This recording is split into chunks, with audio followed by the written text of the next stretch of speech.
બીએમસીના કર્મચારીને કાર ચાલકે બોનેટ પર ચડાવીને દૂર સુધી ખસેડ્યો.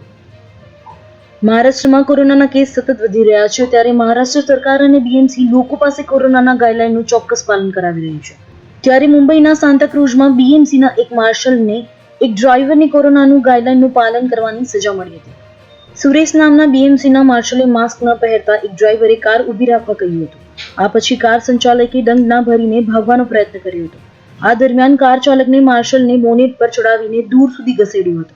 મહત્વનું છે કે આ ઘટનામાં માર્શલને કોઈ ઈજા થઈ નથી. વિડીયો સામે આવ્યા પછી પોલીસે કાર ચાલક સામે ફરિયાદ નોંધી છે. જો કે કાર ચાલક હજુ સુધી પોલીસની પકડથી દૂર છે.